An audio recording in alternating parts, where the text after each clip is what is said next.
사명과 묶이면 내가 살아난다라는 제목으로 하나님 말씀 증거하도록 하겠습니다. 오늘 본문은 사도 바울이 3차 전도 여행을 마무리 짓는 장면입니다. 2년 3개월 동안 에베소에서 사역을 했습니다. 이제 떠나게 되었습니다. 그런데 21절과 22절 보니까 두 가지를 강조하는 것 같습니다. 예루살렘 가기를 작정했다. 또 하나는 로마도 보아야 하리라. 우리 이런 생각을 합니다. 왜 사도 바울은 왜 이렇게 예루살렘과 로마에 집착하나? 왜 굳이 예루살렘 가려고 하는가? 왜 굳이 로마도 보아야 하리라 이렇게 하는가? 궁금하지 않습니까? 이게 궁금하고, 또 한 가지는 에베소에서 소동이 일어났습니다. 아마 2년 동안 두란노 사원에서 사역을 했더니 부흥이 일어났던 것 같아요. 그랬더니 그 은 5만에 해당되는 책도 불태우고 막 부흥이 일어났습니다. 그랬더니 그 선동하는 사람이 있어가지고 사도 바울의 동료 두 사람을 잡아갑니다. 그랬더니 사도 바울이 가겠다 그러니까 주변 사람들이 말렸더니 그냥 말린 대로 피하고 안 갔다라는 거예요. 이것도 참 특이하죠. 우리 바울 성격을 압니다. 바울은 의리의 사나이예요. 그리고 누가 말린다고 말려지는 존재가 아닙니다. 그 나중에도 보세요. 예루살렘 간다 그랬더니 가면 핍박이 있고 거기 죽는다. 그래도 간다 그러잖아요. 나의 생명을 조금 더 귀한 것을 여기지 않는다. 그러니까 바울이 이렇게 피할 성격이 아니라고요. 근데 조금 말렸다고 피했습니다. 왜 피했나? 이게 중요하죠. 그래서 오늘 세 가지 질문이에요. 사도 바울은 왜 굳이 예루살렘을 가려고 그랬나? 두 번째, 왜 사도 바울은 굳이 로마를 가려고 그랬나? 세 번째, 사도 바울은 왜 굳이 이렇게 피하라 그랬더니 피해버렸나? 이게 좀 보통 때 상식하고 좀 다른 겁니다. 이 세 가지 질문에 대한 대답을 찾겠습니다. 질문은 세 가지인데 답은 한 가지예요. 사명 때문이다. 그런 사명 초점 맞추고 산 인생이었기 때문에 그렇다. 오늘 차례대로 한번 살펴보겠습니다. 첫 번째는 왜 예루살렘인가? 이건 생각보다 단순합니다. 21절 상반절까지 읽겠습니다. 시작. 이 일이 있은 후에 바울이 마게도냐와 아가야를 거쳐 예루살렘에 가기로 작정하여, 거기까지. 굳이 예루살렘을 가고자 작정했다. 이유가 무엇입니까? 예루살렘에서 지금 크나큰 기근이 있었던 거예요. 그 에베소에 지금 부흥이 있었습니다. 얼마나 큰 부흥이 있었는지 막 은 5만 정도 해당되는 책도 불태우고 많은 사람이 믿는 사람들이 나오고 20절에 보니까 이와 같이 주의 말씀이 힘이 있어 흥왕하여 세력을 얻으니라. 부흥했다 그런 뜻 아니에요? 막 부흥이 일어났습니다. 근데 사도 바울은 부흥의 열매를 홀로 누리는 게 아니라 원래 모교회죠. 예루살렘에 큰 기근이 있다는 소식을 듣고 같이 누리기를 원했다라는 것입니다. 그래서 헌금 전달하려고 북쪽에 있는 마게도냐, 남쪽에 있는 아가야에서 헌금 모아가지고 두 사람 보내죠. 헌금 모아가지고 예루살렘에 가고자 했다라는 것입니다. 이게 되게 중요한 거죠. 은혜 받는 3원리가 뭐예요? 첫 번째는 비움. 우리 모든 죄악들을 다 비워야 돼요. 내려놓음, 비움. 그리고 성령으로 채워야 됩니다. 채움. 그리고 난 다음에 흘러넘치니까 나눔. 그래서 비움과 채움과 나눔. 이게 3단계라는 것입니다. 사도 바울은 받은 은혜가 너무 크잖아요. 이제는 꽉 찼기 때문에, 충만했기 때문에 흘려보내기를 원했다라는 것입니다. 그게 사명이죠. 어떤 사명이 있어요? 은혜가 흘러넘치게 하는 사명. 그죠? 나누고 베푸는 사명이 있다라는 것입니다. 성경이 이렇게 얘기해요. 뭘 하나님께서 주신 거를 썩게 만들지 말라고. 그 마태복음 6장에 나오잖아요. 뭐 쌓아놓고 썩으면 안 된다고. 그 동록, 뭐 녹이 들고 도둑질이 와서 훔쳐가고 이러면 안 된다고. 어떻게 됩니까? 흘러야 된다라는 거예요. 또 하나는 뭐죠? 어리석은 부자 이야기. 누가 뭐 12장에 보니까 뭘 쌓아두지 말라고. 쌓아두는 자는 어리석은 자라고. 어리석은 부자일 수도 있고 어리석은 가난한 사람일 수도 있고 하여튼 모두 쌓아두는 사람은 다 수식어가 뭐예요? 어리석은이에요. 어리석은 인생 살지 말라라는 것입니다. 어떻게 돼요? 사용해야 된다. 사도 바울은 사명에 붙들려 가지고 받았던 모든 은혜를 다 사용합니다. 받았던 모든 능력을 사명을 위해서 흘려보내게 만든다는 거예요. 여러분 하나님께 주셨던 축복과 은혜, 뭐 은사들 다 사명을 위해서 흘려보내고 사용할 수 있는 축복의 종 되기를 축원합니다. 이게 사명이에요. 왜 예루살렘 가려고 했습니까? 나누려고 하는 사명을 이루기 위해서. 간단하죠? 두 번째는 왜 그러면 굳이 로마에 가려고 그랬느냐? 21절 하반절부터 22절까지 읽겠습니다. 시작. 내가 거기 갔다가 후에 로마도 보아야 하리라 하고 자기를 돕는 사람 중에서 디모데와 에라스도 두 사람을 마게도냐로 보내고 자기는 아시아에 얼마 동안 더 있으니라. 우리는 이렇게 생각할 수 있고 또 이렇게 설교도 많이 들었던 것 같아요. 사도 바울은 당시 세계의 중심 로마, 당시 문화의 중심 로마, 당시 제국의 수도 로마, 거기에 가고 싶었다라는 거예요. 이유가 뭐냐? 뭐 좀 속되게 표현한다고 하면 당시 로마를 점령해야 진정한 복음의 점령이 가능하기 때문에. 그러니까 사도 바울이 약간 복음적인 욕망, 복음적인 야망 때문에 그랬다 이렇게 생각을 합니다. 또 그렇게 설명도 하고. 너무 욕망이나 야망이란 말이 안 좋으니까 슬쩍 바꿔가지고 전략이라 그러죠. 사도 바울의 전략이 대도시 중심이었고 사도 바울의 새로운 전략이었다. 이렇게 설명도 합니다. 뭐 일견 맞는 얘기 같기도 한데 좀 자세히 읽어야 된다고 생각합니다. 사도 바울이 3차 전쟁을 할 때 에베소에서 썼던 서신이 로마서입니다. 그 로마서 15장을 보면은 사도 바울이 왜 로마를 그렇게 가고자 했는지에 대한 설명이 쭉 나옵니다. 이 설명을 놓치고 왜 로마에 가고자 했는지를 무시해버리면 안 된다고 생각합니다. 이 설명 꼭 들어야 된다고 생각을 해요. 그래서 이 내용들을 좀 읽어봤으면 좋겠어요. 먼저 로마서 15장 한번 찾아보십시오. 이거 찾아보라고요. 로마서 15장을 보면은 사도 바울이 1차, 2차, 3차 전도여행을 통해 가지고 이방인들에게 복음을 증거했다라고 하는 것을 담담하게 설명을 합니다. 로마서 15장 18절과 19절 다 같이 읽겠습니다. 시작. 그리스도께서 이방인들을 순종하게 하기 위하여 나를 통하여 역사하신 것 외에는 내가 감히 말하지 아니하노라. 그 일은 말과 행위로 표적과 기사의 능력으로 성령의 능력으로 이루어졌으며 그리하여 내가 예루살렘으로부터 두루 행하여 일루리곤까지 그리스도의 복음을 편만하게 전하였노라. 사도 바울의 이 전도역에 대한 것들을 이렇게 쭉 설명을 합니다. 그러고 난 다음에 사도 바울이 이렇게 얘기하는 거예요. 사도 바울은 되게 주관이 강한 사람 아니에요. 내가 평상시에 가지고 있던 원칙이 있었다는 거예요. 원리 원칙. 이건 되게 확고하고 선명하고 또 존경받을 만한 것입니다. 내용이 뭐냐? 남의 터 위에 건축하지 않겠다. 그러니까 쉽게 말해서 양도둑질 하지 않겠다 이거죠. 남들이 먼저 가서 복음을 증거했으면 거기 가가지고 괜히 그 레드오션 같이 피 튀기게 싸우지 않고 복음이 한 번도 전파되지 않은 새로운 지역을 향해서 나아가겠다. 이런 원리 원칙이 있었다는 것입니다. 그럼 되게 이상하잖아요. 로마 교회는 이미 존재했어요. 사도 바울이 전도한 교회가 아니고 오순절에 그 성령 충만함을 받고 거기서 은혜 받았던 사람이 로마 가서 교회를 세웠는가 봐요. 그래서 사도 바울이 3차 전도여행 하라는 에베소에 있을 때 이미 로마 교회는 존재했습니다. 로마에 그리스도인들이 있었어요. 그러니까 로마서를 썼지. 거기 있는 성도들에게 체계적인 신학적인 체계를 세우기 위해서 로마서를 보낸 거예요. 그러니까 로마서는 일종의 신학 논문입니다. 그죠? 그리고 또 한 가지 이제 내가 로마에 가고 싶다 하고 하는 또 소망을 지금 전달하고 있는 거예요. 이상하잖아요. 남의 터 위에 건축하지 않겠다 그러면서 왜 그랬나? 그래서 이렇게 설명합니다. 내 원리 원칙은 남의 터 위에 건축하지 않는 거야. 이거 설명합니다. 로마서 15장 20절과 21절 다 하시겠습니다. 시작. 또 내가 그리스도의 이름을 부르는 곳에는 복음을 전하지 않기를 힘썼노니 이는 남의 터 위에 건축하지 아니하려 함이라. 기록된 바 주의 소식을 받지 못한 자들이 볼 것이요 듣지 못한 자들이 깨달으리라 함과 같으니라. 이게 되게 합리적이죠. 그리고 되게 복음적이죠. 왜 그렇습니까? 복음 듣지 못했던 많은 사람이 있는데 왜 잠깐 들은 사람한테 가가지고 이렇게 중복적으로 증거하느냐는 거예요. 아니라는 거예요. 한 번도 듣지 못한 사람들에게 복음 증거하기를 원한다. 맞죠? 그래서 나는 남의 터 위에 건축하지 않겠다. 근데 로마에 왜 가려고 그래요? 이미 믿고 있는데. 그렇게 말하고자 하는 내용이 있다는 거예요. 이유는 뭐냐? 사도 바울의 마음 가운데는 사도행전 1장 8절의 말씀이 가슴에 지도같이 새겨져 있는 겁니다. 오직 성령이 너에게 임하시면 권능 받고 그 다음에 그 선교의 방향이 어떻게 돼요? 예루살렘과 유대와 사마리아와 땅끝까지 이르러 내 증인이 되리라. 그러니까 바울의 마음 가운데는 땅끝이 있는 거예요. 이미 사마리아까지 복음 증거됐잖아요. 그러니까 땅끝이 있는 거라고. 근데 당시 1세기의 땅끝의 개념은 어디냐 하면은 스페인입니다. 스페인이 땅끝이에요. 성경에는 서바나라고 번역이 돼 있죠. 저는 새로 번역되면 서바나라고 요즘에 안 쓰잖아요. 한자로. 요즘에 프랑스라 그러지 불란서라 그러나? 그렇게 안 하죠. 오스트리아라 그러지 오리지라 그러나? 오이지 말고 오리지.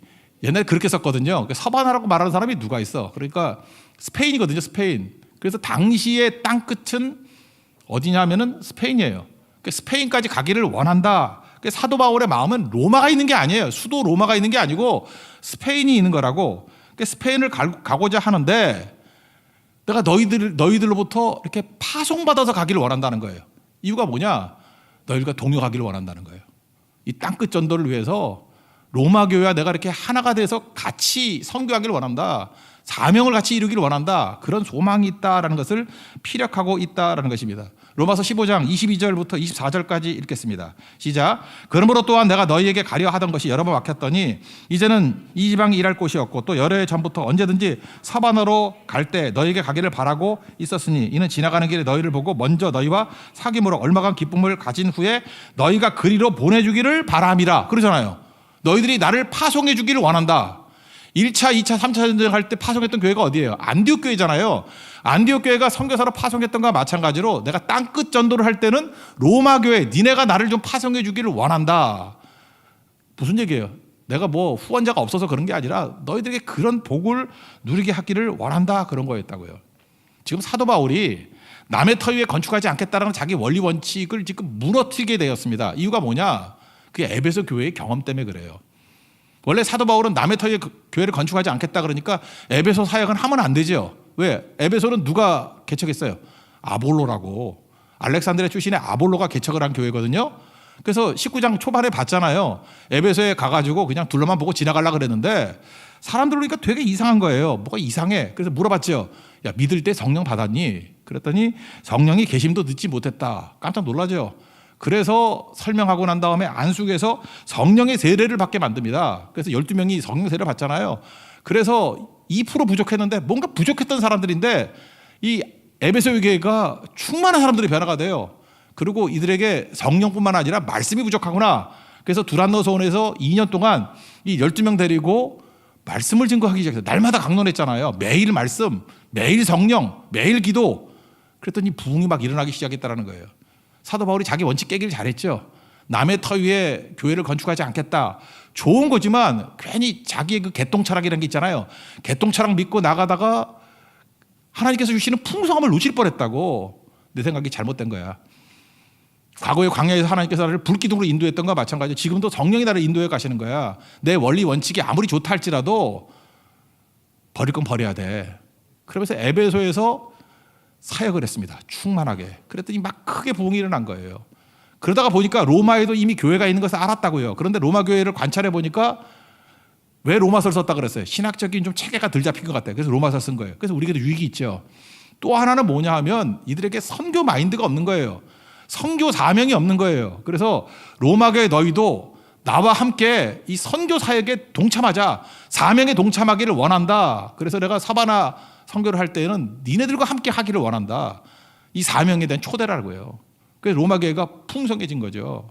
초대교회 5대 교구가 있습니다. 첫 번째는 다 파송한 교회예요. 모교회니까 예루살렘 교회죠. 예루살렘 교회. 뭐 파송이라고 보다 흩어져 가지고 전도했죠. 파송 안 하니까 핍박을 통해서 흩어졌잖아요. 그래서 일대 파송이 핍박을 통한 파송. 예루살렘 교회. 두 번째 파송한 데가 어디예요? 안디옥. 수리아의 안디옥 교회. 거기서 바울과 바나바를 파송했잖아요. 그래서 중심이 된 거예요. 사명 가지고 파송할 때 중심지가 된 거라고. 세 번째 중심지가 어디냐면 에베소 교회예요.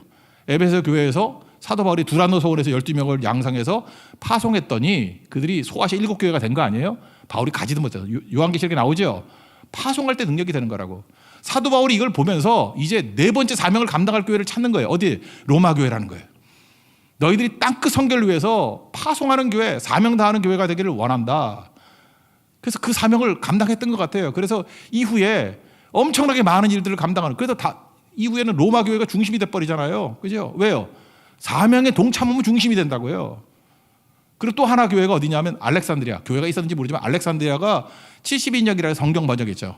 아볼로를 배출하고. 그래서 하나님 말씀을 통해서 사람들을 돕고 섬기는 사명을 다했기 때문에 알렉산드리아까지 5대 교구라 그래요. 예루살렘, 수리아 안디옥, 에베소, 로마, 그리고 알렉산드리아. 다 특징이 무엇입니까? 사명 감당할 때 그런 일들이 벌어지게 되더라는 것입니다. 그러니까 우리도 해야 될 게 뭐예요? 사명 붙들면 사명.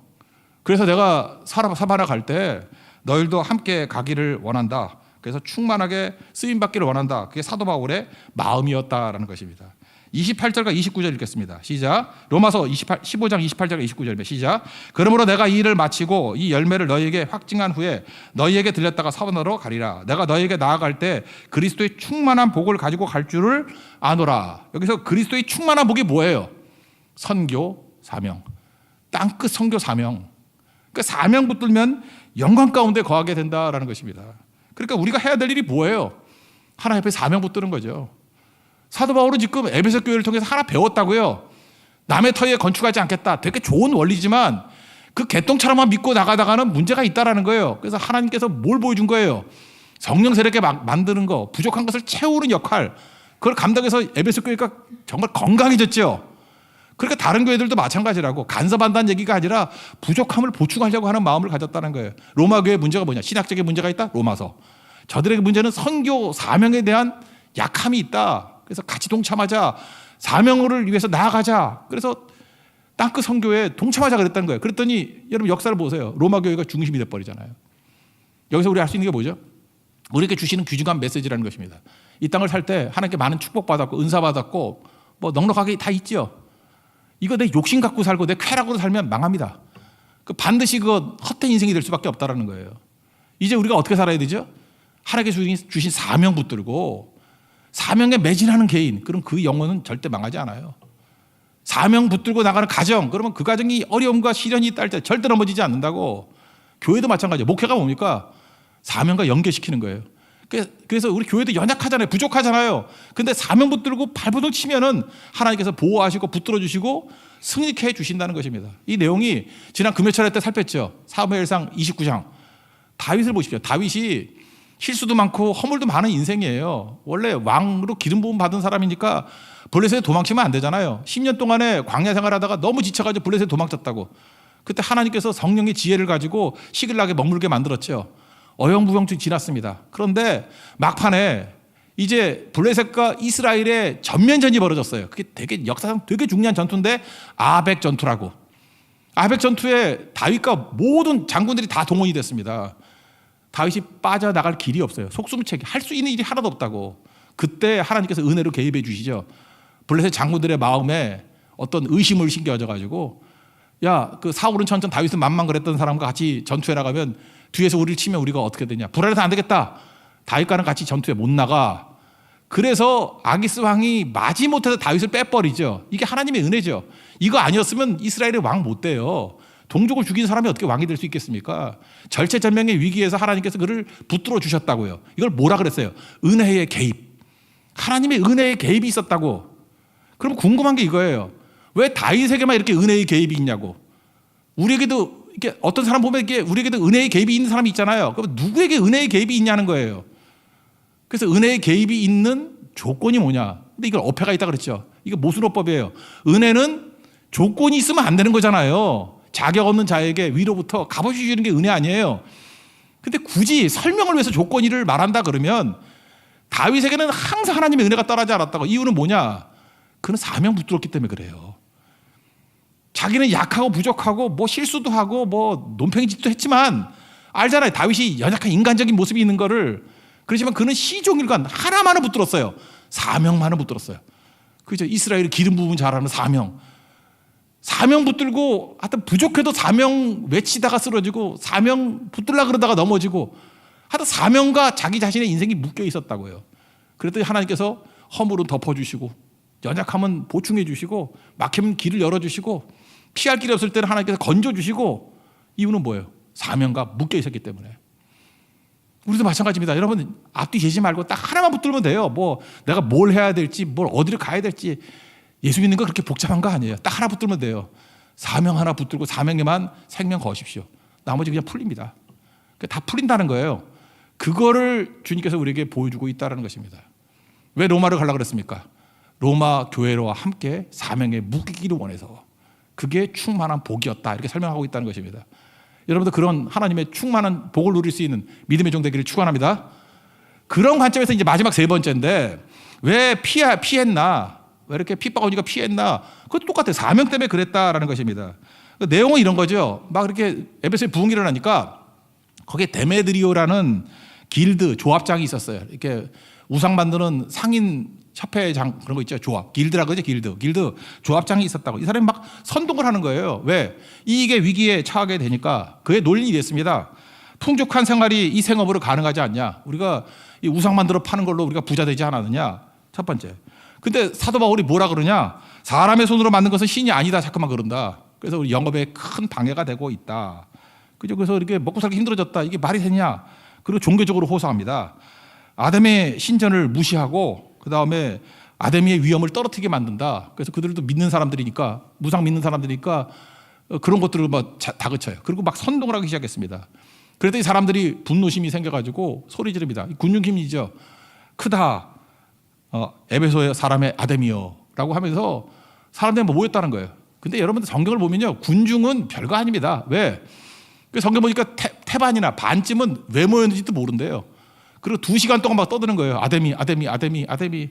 난리치고 있었다라는 것입니다. 그러니까 그러고 난 다음에 바울의 그 블랙리스트가 있을 거 아니에요. 그 측근 2사람을 잡아갑니다. 그래서 연극장에서 뭐 재판하거나 죽이려고 그랬겠죠. 뭐 돌멩이 던지고. 그런 위기 가운데 처하게 되었다라는 거예요. 그 상황 한번 볼까요? 30절과 31절 보겠습니다. 시작. 바울이 백성 가운데로 들어가고자 하나 제자들이 말리고 또 아시아 관리 중에 바울의 친구들은 어떤 이들이 그에게 통지하여 연극장에 들어가지 말라 권하더라. 친구 2사람이 잡혀 있는데 제자들이 가지마. 그리고 초신자였던 것 같아요.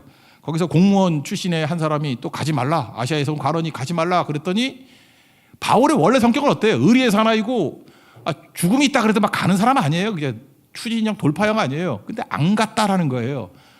이게 메시지죠. 왜 안 갔느냐? 하나님의 사명 때문에 안 갔다라는 거예요. 이 내용이. 성경은 이래요. 군중의 군중심리라는 것은 이건 있다가도 없고 없다가도 있는 거라고. 나중에 거기 서기장이 하나 나와가지고 차분하게 설명을 합니다. 야, 얘네들이 뭐 잘못한 게 뭐가 있냐? 이렇게 얘기를 합니다. 뭐 신전 물건 도둑질한 것도 아니고 비방한 것도 아니고 너희들 잠깐만 이렇게 해가지고 이게 고소도 안 하고 이렇게 하면 니네들이 법에 걸릴 수 있어. 그리고 이건 불법 집회야. 그 얘기를 듣고 갑자기 기세등등한 사람들이 겁이 나가지고 흩어지게 되었다라는 거예요. 그러니까 여기 뭘 설명하고 있는 겁니까? 군중의 허망함. 이게 뭐 기세등등해 보이도 분노 속에 있던 사람이 말 몇 마디 듣고 두려움에 떨어가지고 흩어져 버리더라. 그게 끝이에요. 너무 허무하잖아요. 허무 개그 같지 않아요? 한번 읽어봅시다. 40절과 41절입니다. 시작. 오늘 아무 까닭도 없는 이 일에 우리가 소요 사건으로 책망받을 위험이 있고 우리는 이 불법 집회에 관하여 보고할 자료가 없다 하고 이에 그 모임을 흩어지게 하니라. 메시지는 이거예요. 사도 바울은 우리 그런 얘기 있죠. 똥개를 짖어도 경부서는 간다. 개가 짖는다고 너 왜 짖어? 입 닥쳐. 개하고 상대하지 않았다는 거예요. 그냥 가야 될 곳 갔다라는 거예요. 기차는 간다. 경부소는 간다. 사역을 위해서 갔다라는 것입니다. 그러니까 사명에 붙들린 사람이기 때문에 아까도 얘기했죠. 자기 원칙, 남의 터에 건축하지 않는다. 그것도 무시해버렸고 자기 자신의 의리, 나는 의리의 사나이야. 뭐 이런 것도 다 무시해버렸고 군중하고 뭐하러 막 상대하느냐. 쓸데없는 시간 낭비하지 않고 하나님께 내게 주신 사명 위에서 갔다라는 거예요. 피했다라는 게 아니라 다른 곳으로 전진했다가 맞는 얘기겠죠. 그래서 이게 19자리로 되는 얘기를 많이 설명한 거예요. 우리 인생 가운데도 이런 일들이 되게 많다라는 것입니다. 그죠? 그래서 20장 1절에 보니까 뭐라 해야 돼? 소유가 그침에 바울은 제자들을 불러 권한 후에 각별하고 떠나 마게도로 가니라. 그러니까 위기를 모면하는 게 아니라 사명을 위해서 나아가게 되었다. 그런 거죠.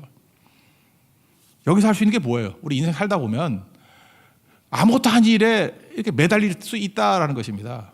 그러니까 내가 병 들었어요. 그럼 병 들면 우리는 사람이 이게 집착이 많거든요. 그래서 이 문제 해결해야지 내가 뭘 할 수 있어. 뭐 병이 나야지 뭘 하지. 우리는 또 그래요. 뭐 입시가 있다 그러면 뭐 시험 끝나야 되고 취업이 있다면 취업 끝나야 되고 결혼 그러면 결혼이 끝나야 되고 마귀는요 계속해서 우리 죽을 때까지 우리에게 과제를 던져줘요. 과제를. 그럼 그게 별거 아닌 것 같으면요 그냥 넘어가라고요. 여기 지금 19절이나 될 정도로 에베소 소요를 자세하게 설명한 게 뭐냐면 그 내부로 들어가면 하나하나 너무 위기 상황인 거예요. 군중이 막 모였다. 겁난다. 그거죠. 그 다음에 내 친한 친구 둘이 잡혀있다. 그러면 어떻게 가야 될까 말아야 될까 뭐 이런 거 안타까운 거 많잖아요. 바울도 위기고 상황도 위기고. 그런데 여기서 메시지가 뭐냐 하면 그런 거 다 신경 쓰지 말고 있어도 그만 없어도 그만 부자가 되든 가난하든 그런 거 신경 쓰지 말고 하나님께 주신 사명 붙들고 전진하면 돌이켜봐. 다 해결돼. 그런 얘기예요. 엄청나게 큰 문제였던 것 같이 보이는데 사도 바울이 무시하고 쭉 가버렸더니 서기장 하나 나와가지고 그냥 말 몇 마디 하니까 군중들이 안개같이 살아버리죠. 분노의 사람들이 두려움으로 그냥 흩어져 버리죠. 세상 만사가 다 그런 거야. 그런 메시지라고요. 그래서 너무 작은 거에 연연해하지 말고 사명 붙들고 전진해 나가면 돌이켜보면 다 해결돼.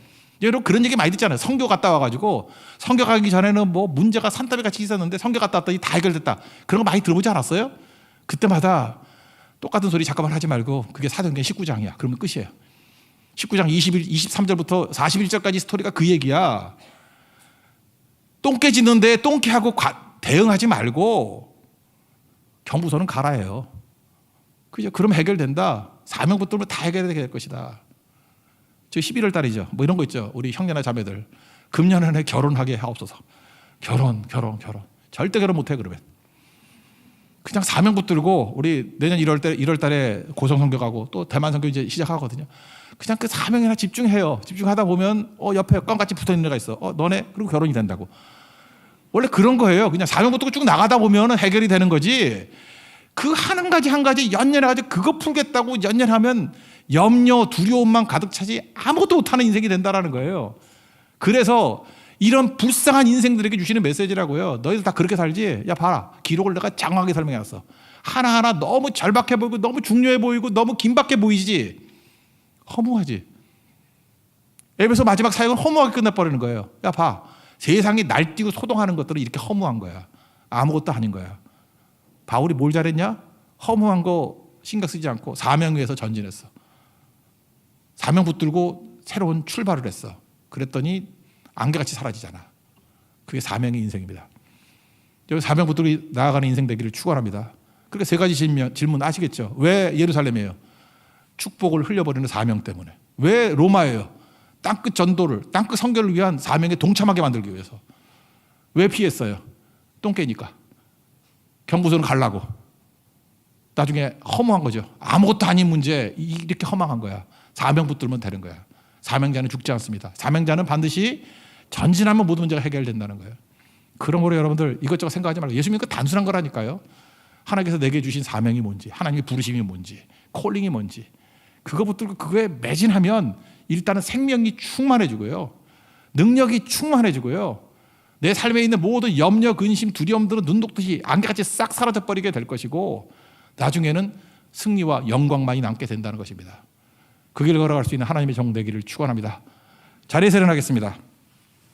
주님과 담대히 나아가 찬양하겠습니다.